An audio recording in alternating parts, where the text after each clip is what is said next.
अधिकारियों ने जीविका दीदी के कार्य की सराहना करते हुए कहा कि जीविका दीदी का नेटवर्क बिहार का सबसे सशक्त नेटवर्क है जो घर घर से जुड़ा हुआ है।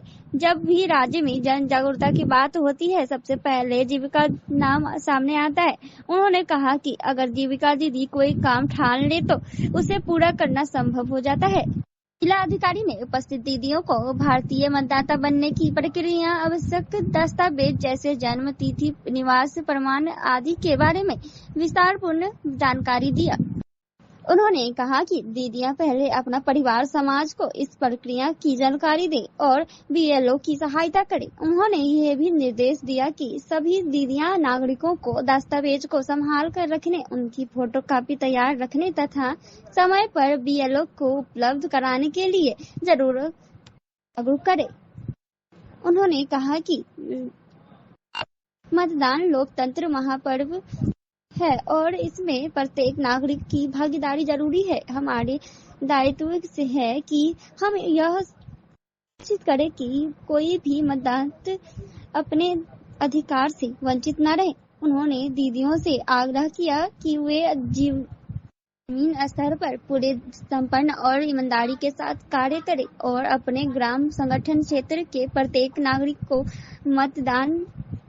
मतदाता जागरूकता अभियान से जोड़े। इस अवसर पर निर्वाचक पदाधिकारी श्री सुरेश कुमार, सब इलेक्शन ऑफिसर प्रिया ने भी जीविका दीदी को विशेष गठन के संबंध में जानकारी से अवगत कराया। जो डुप्लीकेट हैं या फिर जो परमानेंटली शिफ्टेड हैं उसको छोड़कर सही नहीं है, लेकिन इस तरह का पंजी बना लेंगे आप लोग अगले 3-4 दिनों में। तो हम लोग कमीशन से बात करेंगे कि इस तरह की पंजी हमारी बनी हुई है, दीदी ने बनाया है, सब लोग ने अच्छे से बनाया है और इसको हम लोग यूज कर सकते हैं कि नहीं कर सकते हैं। तो 2 तरह से पंजी हम लोग चाह रहे हैं, माननीय मुखिया जी और पंचायत सचिव बनाएगा, जिसका पंजी जिसका लीगल बैकिंग पंचायती राज एक्ट में है, और दूसरा आप लोग का इंस्टीट्यूशन इतना संस्थागत हो गया है, एकदम ग्राउंड लेवल पे बिल्कुल पहुंच गया है और ग्राम संगठन पे आप लोग मेंटेन करते ही हैं जीविका दीदी का डेटाबेस, एक उनके परिवार का डेटाबेस नहीं रहता है। तो एक रजिस्टर आप लोग बनाएं अपने ग्राम संगठन स्तर पे, जिसमें ग्राम संगठन में जितनी भी जीविका दीदी है उन जीविका दीदी के परिवार के सदस्यों का विवरणी रहे। उस रजिस्टर में हर एक पेज जो है, एक पेज एक दीदी के पास अलॉटेड रहे, वो पंजी बन जाएगा। आप लोग तीनों लोग साइन कर दीजिएगा, मुखिया जी और पंचायत सचिव से भी साइन करा लेंगे हर पेज पे। तो एक रजिस्टर के रूप में हमारा एक तैयार हो जाएगा डेटाबेस। तो हो सकता है इस अभियान में यूज ना हो, लेकिन बाद में कभी कुछ इस तरह का सिमिलर अभियान होगा तो हम लोग को परिवार पंजी जीविका दीदी के स्तर से मिल जाएगा। और जीविका दीदी तो बड़े बड़े काम करने के लिए प्रसिद्ध है। अभी देखिए कल शायद प्रखंड के साफ सफाई के लिए भी जीविका दीदी को अलॉट कर दिया गया है। दीदी के रसोई आप लोग चलाते हैं। तो बड़े से बड़ा काम आप लोग जो भी दायित्व दिया है तो आप लोग करते हैं। तो ये दायित्व बहुत ही छोटा दायित्व दिया गया है। आप लोग सब चाहेंगे तो 1-2 दिन में पंजी तैयार हो जाएगा। तो मेरा आप लोग से अनुरोध है कि इस कार्य को करें। 2 ही चीज के लिए हम लोग बुलाए हैं आपको। एक तो आपके माध्यम से सभी जीविका दीदी को मैसेज जाए कि इस गहन पुनरीक्षण कार्य में आप लोग भागीदारी लें, और आपके माध्यम से सिर्फ जीविका के लोग नहीं, जो जीविका से अन्य लोग, जो जीविका से अलग लोग हैं जो गांव में हैं, उनको भी आप लोग जागरूकता फैलाएं। किस तरह का अभियान चल रहा है, बीएलओ आएंगे तो उनको सहयोग कीजिएगा, सारा डॉक्यूमेंट्स बना कर रखिए ताकि बीएलओ जब आए तो उनको दिक्कत नहीं हो, देन एंड देयर ही फॉर्म भरा जाए, डॉक्यूमेंट्स अपलोड हो जाए। और दूसरा काम जो ग्राम संगठन स्तर पे पारिवारिक पंजी जो बनाना है वो आप लोग बनाएं। तो यही 2 काम के लिए आप लोगों ने मुझे बुलाया है और मुझे पूरा उम्मीद है कि आप लोग के माध्यम से पूरे बिहार में जो भी जन जागरूकता कार्य होता है, कुछ भी मैसेज हम लोग को ग्राउंड में भेजना रहता है तो सबसे पहले जो याद आता है जीविका। तो आज ये कार्यक्रम, ये जो अपेक्षा आपसे हमने लगाया है आप लोग से, आपको पूरा उम्मीद और आशा है कि आप लोग इस अपेक्षा में, इस आशा में आप हमें पूरा सहयोग देंगे।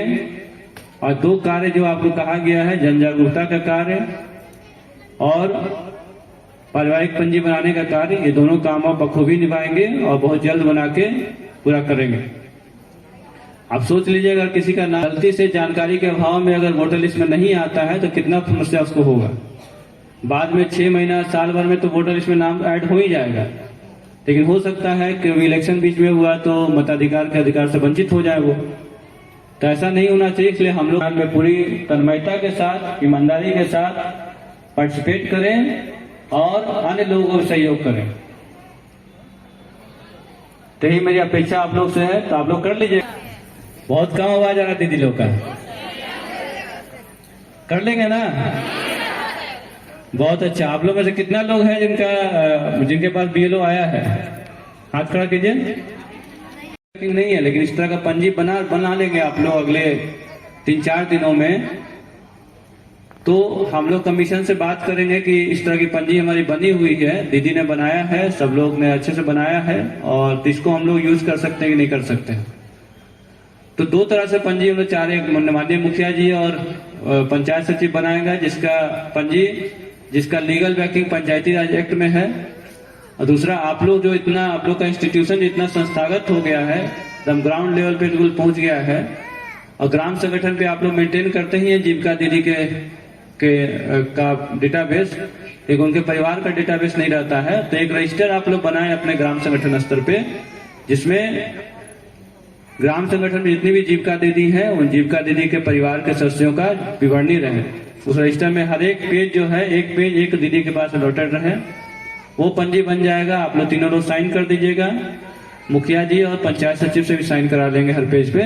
तो एक रजिस्टर के रूप में हमारा एक तैयार हो जाएगा डेटाबेस। तो हो सकता है इस अभियान में यूज ना हो, लेकिन बाद में कभी कुछ इस तरह का सिमिलर अभियान होगा तो हम लोग को परिवार पंजी जीविका दीदी के स्तर से मिल जाएगा। और जीविका दीदी तो बड़े बड़े काम करने के लिए प्रसिद्ध है। अभी देखिए, कल शायद प्रखंड के साफ सफाई के लिए भी जीविका दीदी को अलॉट कर दिया गया है। दीदी के रसोई आप लोग चलाते हैं। तो बड़े से बड़ा काम आप लोग जो भी दायित्व दिया है तो आप लोग करते हैं। तो ये दायित्व बहुत ही छोटा दायित्व दिया गया है। आप लोग सब चाहेंगे तो 1-2 दिन में पंजी तैयार हो जाएगा। तो मेरा आप लोग से अनुरोध है कि इस कार्य को करें। 2 ही चीज के लिए हम लोग बुलाए हैं आपको। एक तो आपके माध्यम से सभी जीविका दीदी को मैसेज जाए कि इस गहन पुनरीक्षण कार्य में आप लोग भागीदारी लें, और आपके माध्यम से सिर्फ जीविका के लोग नहीं, जो जीविका से अन्य लोग, जो जीविका से अलग लोग हैं, जो गांव में हैं, उनको भी आप लोग जागरूकता फैलाएं। किस तरह का अभियान चल रहा है, बीएलओ आएंगे तो उनको सहयोग कीजिएगा, सारा डॉक्यूमेंट्स बना कर रखिए, ताकि बीएलओ जब आए तो उनको दिक्कत नहीं हो, देन एंड देयर ही फॉर्म भरा जाए, डॉक्यूमेंट्स अपलोड हो जाए। और दूसरा काम जो ग्राम संगठन स्तर पे पारिवारिक पंजी जो बनाना है वो आप लोग बनाए। तो यही 2 काम के लिए आप लोगों ने मुझे बुलाया है, और मुझे पूरा उम्मीद है कि आप लोग के माध्यम से पूरे बिहार में जो भी जन जागरूकता कार्य होता है, कुछ भी मैसेज हम लोग को ग्राउंड में भेजना रहता है, तो सबसे पहले जो याद आता है जीविका। तो आज ये कार्यक्रम, ये जो अपेक्षा आपसे हमने लगाया है आप लोग से, आपको पूरा उम्मीद और आशा है कि आप लोग इस अपेक्षा में, इस आशा में आप हमें पूरा सहयोग देंगे। और 2 कार्य जो आपको कहा गया है, जन जागरूकता का कार्य और पारिवारिक पंजी बनाने का कार्य, ये दोनों काम आप बखूबी निभाएंगे और बहुत जल्द बना के पूरा करेंगे। आप सोच लीजिए, अगर किसी का नाम गलती से जानकारी के अभाव में अगर वोटर लिस्ट में नहीं आता है तो कितना समस्या उसको होगा। बाद में 6 महीना साल भर में तो वोटर लिस्ट में नाम ऐड हो ही जाएगा, लेकिन हो सकता है कि इलेक्शन बीच में हुआ तो मताधिकार के अधिकार से वंचित हो जाए वो। तो ऐसा नहीं होना चाहिए, इसलिए हम लोग में पूरी तन्मयता के साथ, ईमानदारी के साथ पार्टिसिपेट करें और अन्य लोगों को सहयोग करें। तो यही मेरी अपेक्षा आप लोग से है, तो आप लोग कर लीजिए। बहुत कम आवाज आ रहा दीदी लोग का, कर लेंगे ना? बहुत अच्छा। आप लोग में से कितना लोग हैं जिनके पास बीएलओ आया है? हाथ खड़ा कीजिए। ललित नारायण मिथिला विश्वविद्यालय के सीएम कॉलेज की पीजी सेकेंड सेमेस्टर की छात्र मोनिका 27 जून से लापता है। वह रोज समस्तीपुर से ट्रेन से कॉलेज आती थी। उस दिन भी सुबह 7 बजे समस्तीपुर से निकली थी। करीब 9 बजे दरभंगा पहुंचने के बाद उसने पिता को फोन कर बताया कि वह राजकुमारगंज में है। इसके बाद उसका मोबाइल बंद हो गया। पिता पवन कुमार शर्मा ने बताया कि बेटी से संपर्क नहीं होने पर उन्होंने कॉलेज पहुंचकर खोजबीन की। कॉलेज के सीसीटीवी फुटेज में मोनिका सुबह 8:30 बजे मुख्य द्वार से कॉलेज में प्रवेश करती दिखी। 9 बजे वह दूसरे तल्ले पर जाती नजर आई, लेकिन छुट्टी के बाद कॉलेज से बाहर निकलते हुए वह कहीं नहीं दिखी। परिजन ने नगर थाना में प्राथमिकी दर्ज करवाई। पिता ने बताया कि घटना को 3 दिन बीत चुके हैं, लेकिन अब तक कोई सुराग नहीं मिला है। पुलिस की ओर से भी कोई ठोस कार्रवाई नहीं दिख रही। उन्होंने कहा कि कॉलेज प्रिंसिपल ने भी छात्र के बारे में जानकारी देने में कोई रुचि नहीं दिखाई। नगर थाना अध्यक्ष अरविंद कुमार ने बताया कि आवेदन के आधार पर प्राथमिकी दर्ज कर ली गई है। छात्र के मोबाइल कॉल डिटेल्स निकाले जा रही हैं। जल्द ही छात्रा को बरामद कर लिया जाएगा। ऐसे पिता ने बताया कि अब देखने वाली बात यह है कि दरभंगा पुलिस कब तक तलाश कर पाती है इस लड़की को और बरामद कर परिवार को सौंप जाएगा, यह देखने वाली बात है। आवेदन देने के लिए पहुंचे परिवार के सदस्य जहां दरभंगा एसएसपी कार्यालय के पास पत्रकारों ने जब इनसे बात किया, क्या कुछ इन्होंने कहा, उनकी तमाम बातों को हम सुना रहे हैं।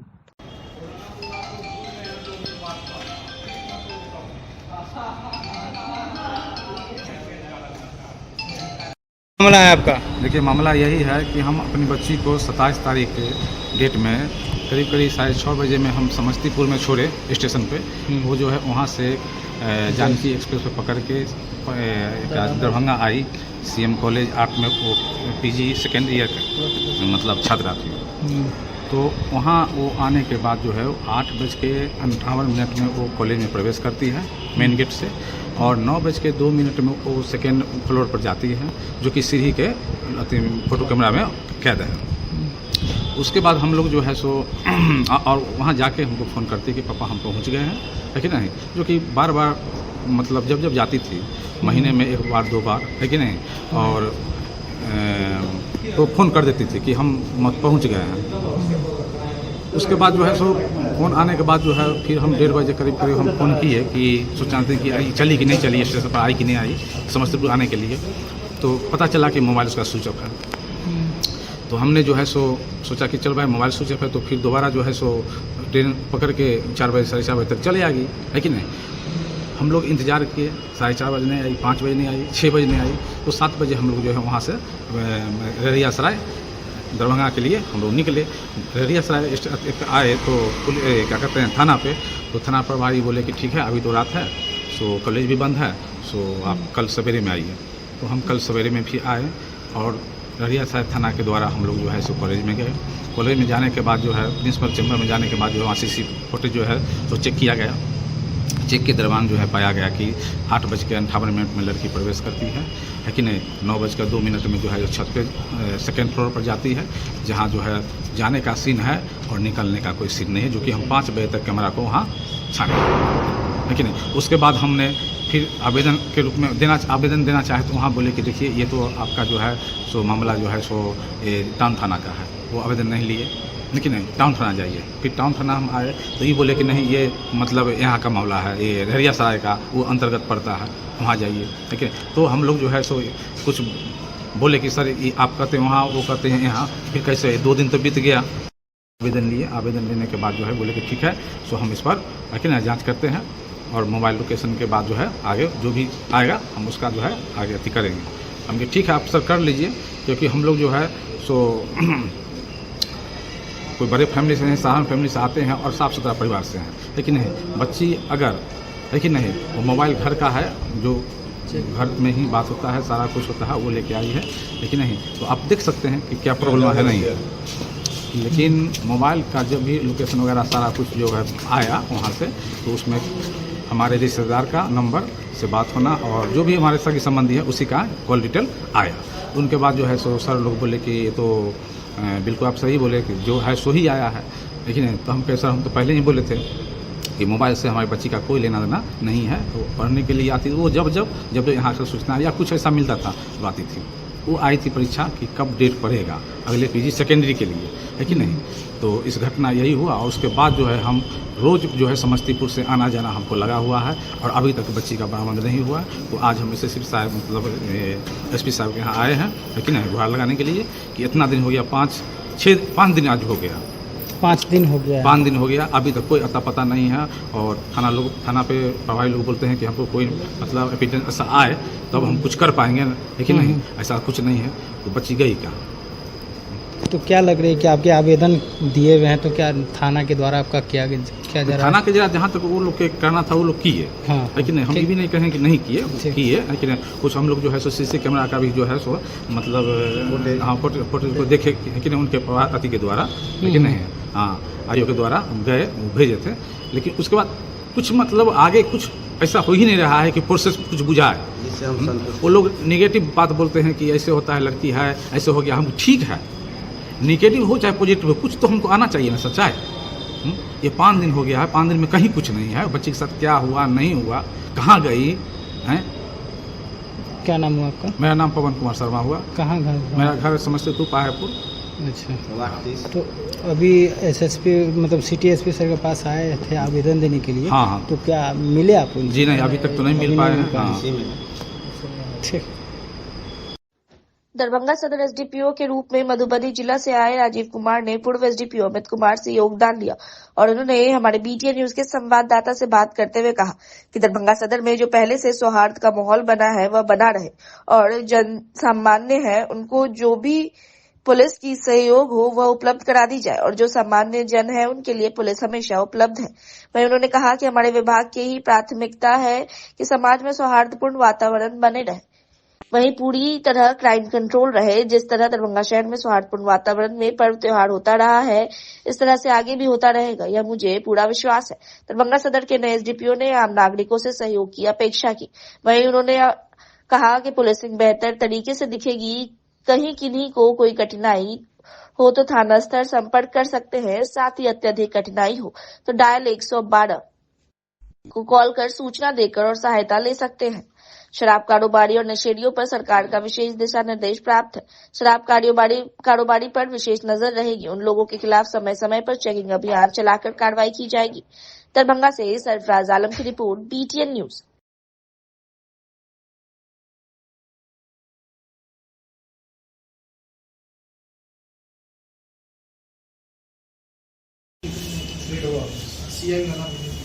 बना दिए, खाली मोबाइल नंबर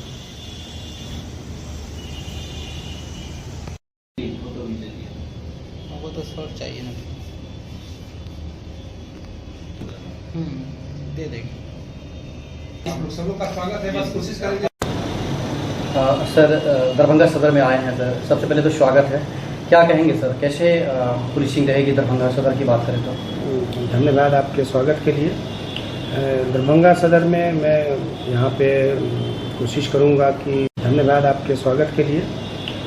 दरभंगा सदर में मैं यहाँ पे कोशिश करूँगा कि जो पहले से यहाँ पे एक सौहार्द का वातावरण है वो बना रहे और जो जन सामान्य है उनको किसी प्रकार की पुलिस की जो भी सहयोग हो वो तुरंत उपलब्ध करा दी जाए और अगर समाज में कोई लीगल एलिमेंट्स हैं तो उनके विरुद्ध बहुत ही कड़ी कार्रवाई की जाएगी और कोशिश यही की जाएगी कि जो सामान्य जन है उनके लिए पुलिस हमेशा उपलब्ध है। दूसरी बात सर, एक चुनौती रहती है पुलिस को, जैसे कि सामने एक बहुत बड़ा त्यौहार भी है मुहर्रम, उसको लेकर बात करें, या फिर क्षेत्र में जिस तरह से शराब बंदी भी है और कुछ न कुछ लोग शराब के कारोबार करते हैं, तो उसको लेकर क्या कहेंगे? मुहर्रम का त्यौहार जैसे पूरे बिहार में, दरभंगा भी उसमें है। जहाँ तक हमको जानकारी मिली है कि यहाँ पे अभी तक सौहार्दपूर्ण ही मनाया गया है। मैं अपील करूँगा लोगों से कि सौहार्दपूर्ण ही मनाए। बाकी अगर ऐसी कोई भी सूचना आएगी आप लोग के माध्यम से, किसी माध्यम से, तो पुलिस तुरंत रस करेगी। और आप लोग जो एक शराब माफियाओं की बात करते हैं, तो अगर इस तरह के कोई भी इस क्षेत्र में, सदर अनुमंडल क्षेत्र में अगर एक्टिव हैं तो उनके विरुद्ध बहुत ही कड़ी कार्रवाई की जाएगी। इस तरह के कारोबार को बिल्कुल ही यहाँ एक्सेप्ट नहीं किया जाएगा और मैं उनको भी चेतावनी देता हूँ कि अगर इस तरह से अगर कारोबार कर रहे हैं तो वो तुरंत बंद करें, वरना पुलिस बहुत क्विक एक्शन और स्ट्रिक्ट एक्शन। कोलकाता से पधारे 2 प्रसिद्ध और सम्मानित शायर जनाब हलीम साबिर और रईस आजम हैदरी के सम्मान में एक भव्य स्वागत समारोह का और काव्य गोष्ठी गोष्ठी का कार्यक्रम का आयोजन किया गया। यह कार्यक्रम जाने माने शायर और विद्वान प्रोफेसर डॉक्टर शाकिर खलीक, पूर्व CCDC मिथिला विश्वविद्यालय दरभंगा की अध्यक्षता में दरभंगा के Jamila basic education centre Laheriasarai के मोहल्ला सराय सत्तार खां के प्रांगण में संपन्न हुआ। कार्यक्रम के मौके पर सैकड़ों की संख्या में लोगों की मौजूदगी बनी रही और कार्यक्रम की शुरुआत हाफिज मोहम्मद आबिद हुसैन द्वारा कुरान की तिलावत से की गई। इसके पश्चात अजीजम शफोज आलम ने बड़ी खूबसूरती के साथ नात पाक पेश की। इसके बाद जमीला एजुकेशन सेंटर के विद्यार्थियों ने स्वागत गीत प्रस्तुत कर वातावरण को भावमय बना दिया। यह स्वागत समारोह मोहल्ला सराय सत्तार खां के मध्य स्थित जमीला बेसिक एजुकेशन सेंटर में संपन्न हुआ। सेंटर के नाजिम और सचिव जनाब सुहेल जफर ने पधारे हुए सभी सम्मानित अतिथियों का आभार व्यक्त किया और तौलिया और फूल भेंट कर उनका हार्दिक अभिनंदन किया।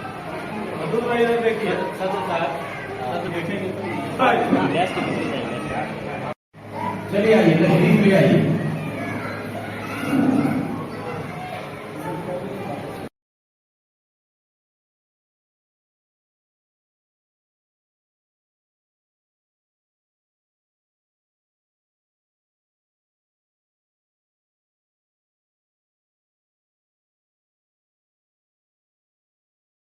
नात शरीफ पेश करने का भी मुझे ये मौका दिया कि मैं नात पाक पेश करूँ।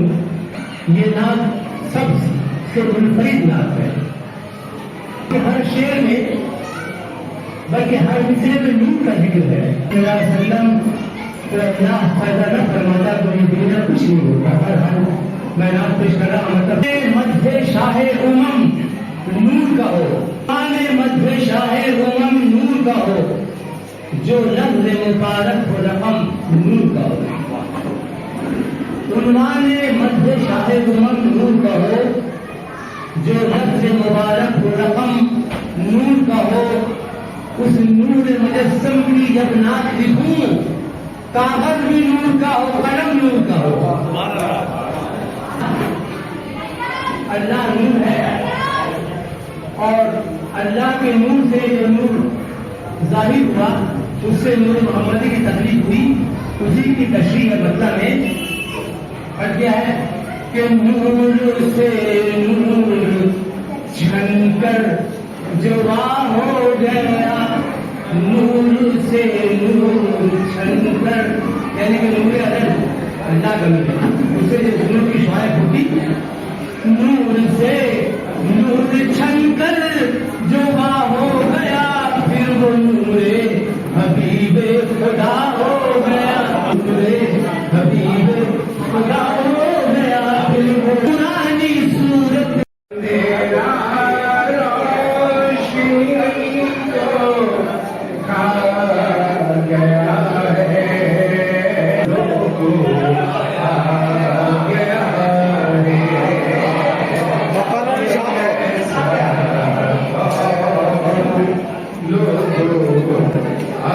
गया है।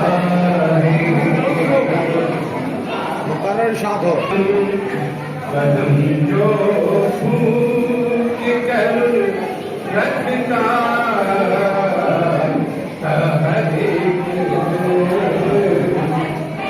कदम जो फूक कर रखता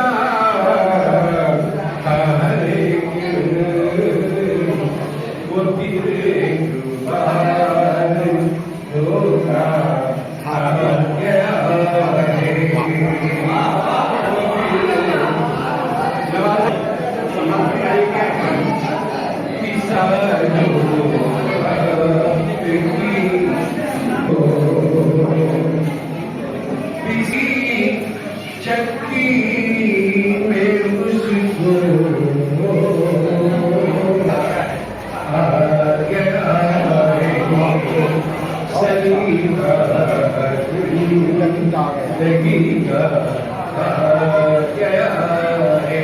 कमेटी के बैनर के तहत दरभंगा में तशरीफ़ लाए वेस्ट बंगाल कलकत्ता के दो मेहमान जनाब हलीम साबिर साहब और रईस आज़म हैदरी साहब उर्दू के ताल्लुक़ से उर्दू वालों से मुलाकात के लिए अब्दुल वदूद कासमी साहब ने एहतमाम किया और इस मुलाकात के ज़रिए मकसद ये है कि उर्दू जो एक आम ज़बान है और 100% हिंदुस्तानी ज़बान है, उसके फ़रोग़ के लिए कोई इलाकाई सरहद की ज़रूरत नहीं है, बल्कि पूरे हिंदुस्तान में पूरब से पश्चिम और उत्तर से दक्षिण तक उर्दू पढ़ी जाती है, बोली जाती है और इसके लिए हर जगह कोशिश की जाती है। इसी के तरवीज़ के लिए, उसकी इशाअत के लिए उर्दू वालों के साथ गेट टुगेदर के तौर पर इस प्रोग्राम को मुनक़िद किया गया। यहाँ दरभंगा आए हैं, यहाँ जो चल रहा प्रोग्राम कैसा लग रहा है? ये बहुत अच्छा प्रोग्राम है, एक रिप्रेजेंटेटिव गैदरिंग है। तमाम एजुकेशनल इंस्टीट्यूशंस से टीचर्स, स्टूडेंट्स यहाँ आए हैं और सब लोगों के साथ बैठ कर के हमारे मेहमानों की इज़्ज़त अफजाई की जा रही है। यही उर्दू का पैगाम है। मेरा पैगाम मोहब्बत है जहाँ तक पहुँचे। बहुत कम इस तरह का प्रोग्राम देखने को मिलता है, क्या कहेंगे? इस तरह का प्रोग्राम जो है होना चाहिए। देखिए, ज़बान और अदब के ताल्लुक़ से खालिस प्रोग्राम कम होता है, उसमें सियासत की आमेजिश हो जाती है, मिलावट हो जाती है, जो ज़बान के लिए नुकसानदेह है। अगर हम उर्दू की बात करते हैं तो ये प्रोग्राम सिर्फ़ उर्दू के तहत हो रहा है और उर्दू के फ़रोग़ के लिए, उसके फलाह बहबूद के लिए हो रहा है। इसको आम लोगों में मकबूल होने के लिए हो रहा है। इसका सियासत से कोई ताल्लुक़ नहीं है। ये खालिस अदबी प्रोग्राम है और उर्दू वाले मिलजुल करके मेहमानों का इस्तकबाल भी कर रहे हैं और उर्दू की खिदमत भी कर रहे हैं। अपना नाम बताएं। अपना नाम बताएं। प्रोफेसर शाकिर खलीक। प्रोग्राम का आयोजन किया गया है, किस ओर से किया गया है और इस प्रोग्राम का क्या कुछ मकसद है? आज का ये प्रोग्राम बुनियादी तौर पर ये इस्तकबालिया तकरीब है। हमारे दो मेहमान शायर जनाब हलीम साबिर साहब और जनाब रईस आज़म हैदरी साहब कोलकाता से तशरीफ़ लाए हैं। लिहाजा हमारे सरबराह आला जनाब अशरफ फ़रीद साहब मुदीर आला रोज़नामा कौमी तंजीम के बाहमी मशवरे से मैं नाचीज़ अब्दुल वदूद कासमी सदर उर्दू एक्शन कमेटी दरभंगा, हम लोगों ने यह तय किया और उर्दू की भी एक पाकीज़ा रिवायत रही है कि हमारे बाहर के शोरा और अदबा जब एक दूसरे शहर में जाते हैं तो वहाँ के उर्दू वाले अपने आने वाले मेहमानों की शान में इस्तकबालिया प्रोग्राम करते हैं। आज की ये महफ़िल उसी इस्तकबालिया तकरीब की एक कड़ी है, जिसमें दो नामवर शायरों के शान में एज़ाज़ पेश किया गया और अपने जज्बात का इजहार किया गया। साथ ही साथ इस प्रोग्राम से एक मैसेज ये भी दिया गया कि नई नस्लों में उर्दू का ज़ौक़ व शौक़ कैसे और क्यों कर पैदा हो सके। शुक्रिया। उर्दू एक्शन कमेटी दरभंगा की जानिब से मुनक़द किया गया। क्या मकसद है इसका? मकसद ये है कि घर घर तक उर्दू की तहज़ीब जाए, उर्दू की रोशनी जाए। बिलख़ुसूस हमारी नई नस्ल, मैं ख़ुद उर्दू का उस्ताद हूँ, उर्दू का प्रोफेसर हूँ KS कॉलेज में। हमारे बच्चे जो BA में आ रहे हैं तो रोना आ रहा है। BA के बच्चों को अलिफ बे ते से नहीं आ रही है, मुझे हुरूफ़ तहज्जी से पढ़ानी पड़ती है। नई नस्लों को हम लोग उर्दू एक्शन कमेटी के ज़ेरे एहतमाम जहाँ तहाँ प्रोग्राम करके जोड़ते हैं, उनके अंदर उर्दू की रोशनी और शौक़ जगाने की भरपूर कोशिश करते हैं। नहीं तो खुदा जाने हमारी नई नस्ल अगर यही हालत रही तो 2-4 सालों में हमारी नई नस्ल उर्दू से बिल्कुल नाबलद हो जाएगी, नाआशना रह जाएगी। क्या कहें, कितनी ज़रूरत? मुहर्रम पर्व के मौके पर बुधवार की रात मोहल्ला इस्माइलगंज में नौजवान मुहर्रम कमेटी दरभंगा की जानिब से नुमाइशी मुहर्रम खेल का भव्य आयोजन किया गया। इस कार्यक्रम की शुरुआत धार्मिक परंपरा के अनुसार हजरत मिर्जा बगदादी रहमतुल्लाह अलैह के मजार शरीफ पर फतिया पढ़ने और मिट्टी लाने की रस्म के साथ की गई। इसके पश्चात मुहर्रम के पारंपरिक खेलों का आयोजन बुधवार की रात्रि से शुरू हुआ, जो गुरुवार की सुबह तक चला। इस मौके पर बड़ी संख्या में स्थानीय लोग, अकीदतमंदों एवं खेल प्रेमी उपस्थित रहे। खेल में भाग लेने के लिए सैकड़ों की संख्या में खिलाड़ी मौजूद थे। मोहल्ला इस्माइलगंज में देर रात तक उत्सव का माहौल बना रहा। लोगों ने बड़ी उत्सुकता से मुहर्रम खेलों का आनंद लिया और खिलाड़ियों का उत्साहवर्धन किया। मुहर्रम कमेटी के सदस्यों ने आयोजन को सफल बनाने के लिए पहले से ही विस्तृत तैयारी की थी। खेल आयोजन स्थल को भव्य ढंग से सजाया गया था, जहां ढोल, बैंड बाजा और रोशनी की आकर्षक व्यवस्था की गई थी। मैदान में विशेष रूप से सुरक्षा अनुशासन का ख्याल रखा गया था, जिससे कार्यक्रम पूरी तरह शांतिपूर्ण और व्यवस्थित ढंग से संपन्न हुआ। कमेटी के सदस्यों ने बताया कि आयोजन हर वर्ष परंपरागत रूप से किया जाता है और इसका उद्देश्य नई पीढ़ी को इस्लामी इतिहास, बलिदान और परंपरा से जोड़ना है। मुहर्रम के इस मौके पर हजरत इमाम हुसैन अलैहिस्सलाम की कुर्बानी को याद किया जाता है और खेलों के माध्यम से युवाओं को अनुशासन, वीरता और समर्पण की सीख दी जाती है। मुहर्रम कमेटी के जिम्मेदारों और खेल में भाग लेने वाले युवाओं को सामाजिक कार्यकर्ताओं एवं बुजुर्गों ने धन्यवाद दिया। इस आयोजन को समुदाय के लिए प्रेरणादायक बताया। यह आयोजन न सिर्फ धार्मिक और सांस्कृतिक परंपरा का प्रतीक बना, बल्कि इस्माइलगंज की एकता और भाईचारे की मिसाल भी पेश की। इस्माइलगंज से सरफराज आलम की रिपोर्ट, BTN न्यूज।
दरभंगा शहर की सड़कों पर देर रात एक अनियंत्रित हाईवा गाड़ी ने खूब कहर बरपा। बिना रोक टोक हाईवा चालक फुल स्पीड से शहर की सड़कों पर तकरीबन 3 से 4 किलोमीटर की दूरी तय की और सामने जो भी आता उसे टक्कर मार भागता चला जा रहा था।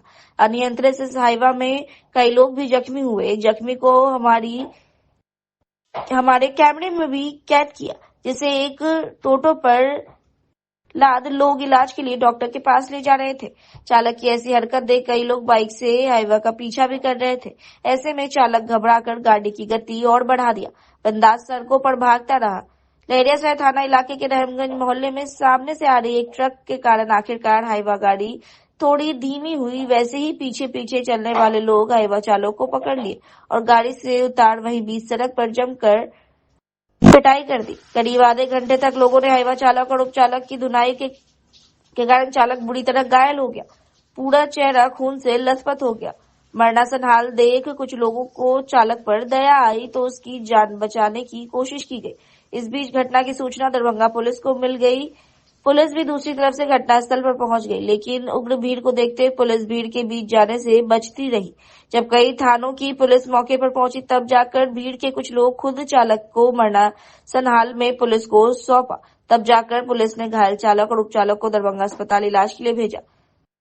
चालक को जैसे ही पुलिस अस्पताल ले गई, भीड़ अचानक हाईवा ट्रक पर हमला बोल दिया और हाईवा गाड़ी में जमकर तोड़फोड़ किया। हालांकि मौके की नजाकत को समझते घटना की सूचना सदर एसडीपीओ राजीव कुमार खुद भारी संख्या में कई थानों के पुलिस बल के साथ मौके पर पहुंचे और लोगों को समझा बुझाकर शांत किया और बिना देरी किए मौके से हाईवा गाड़ी को घटनास्थल से हटा दिया।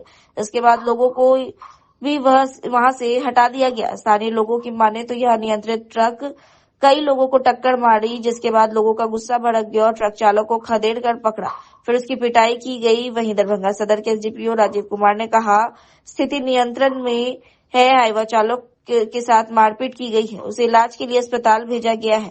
ट्रक चालक ने अनियंत्रित तरीके से हाईवा को चलाया, जिसमें कुछ लोग भी घायल हुए। घटना के पीछे कारण क्या है, यह जांच का विषय है। वह अस्पताल में इलाजरत हाईवा चालक की पहचान सौरभ कुमार के रूप में की गई है और उपचालक सूरज कुमार के रूप में की गई है। दोनों ने अस्पताल में अपना पता नारायणपुर भागलपुर का बताया है।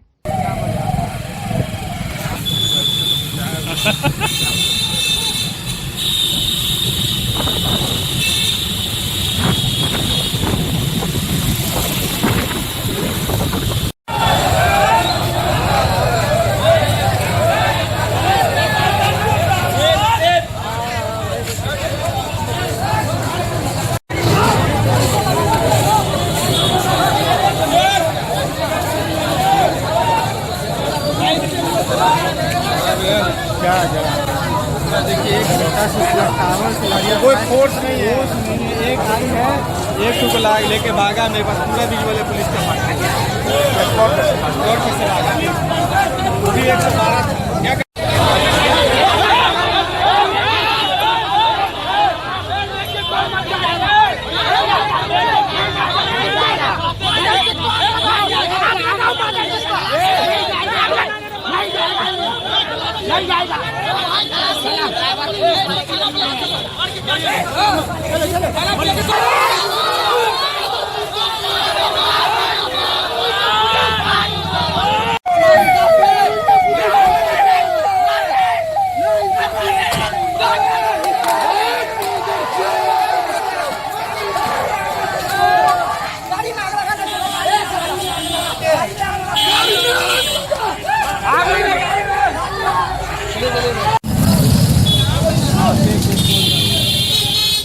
पुलिस ने है।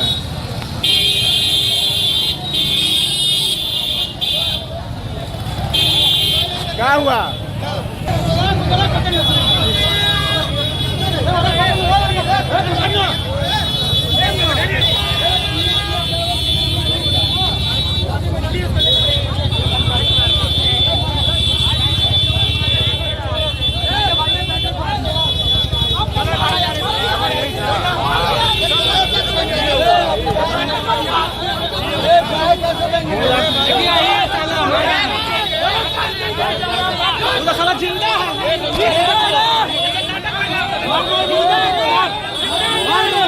जोर से बोलना, क्या हुआ था बताइए। अरे हम घर पे खाना खा रहे थे, लगभग 9:30 बजे व्हाट्सएप पर खबर आया कि एक ट्रक जो है वो बड़ी स्पीड में जा रहा है, सब लोग को उड़ाते हुआ जा रहा है लेके। उसी खबर पर हम लोग आए देखने के लिए, तो किला घाट शिवाजी नगर टावर होते हुआ ये किला घाट रहमगंज होते हुआ करमगंज ये 6 नाका से घूम के यहाँ पे धराया है। ये पता चला ये कितने को लोग को पिचार दिया है। ये सब घायल भी हुआ लोग सब, हाँ कुछ 100 डैमेज हुआ है, गाय भी टावर पर डैमेज हो गया है। उसी में लोग आक्रोश हो कैसे आया, पकड़ाया, पहचान हुआ, ड्राइवर पकड़ाया है, यहाँ का हॉस्पिटल गया है, गाड़ी सामने में है। नशा में था, नशा में था क्या? नशा ही में रहा होगा, बाकी स्टेशन के लोग आ रहे हैं। क्या हुआ, घटना क्या हुआ ये बताइए। एक अनियंत्रण ट्रक जो छत्तीसगढ़ नंबर है वो अनियंत्रित होकर चली आ रही है दरभंगा टावर की तरफ से, और रास्ते में बहुत ही लोग को, दर्जनों लोग को घायल करते हुए वो रहमगंज चौक पर आई है। तो यहाँ जो कुछ लोग को घायल कर दिए वो, जिसकी स्थिति बहुत ही नाजुक है। और अगर जैसे पब्लिक की, जैसे कि इन लोग की मूव हुई तो उसके पीछे में कम से कम 500 मोटरसाइकिल तो लोग, मुहर्रम का जो भी चल रहा है वो लोग उस ट्रक वाले का पीछा कर रहे थे।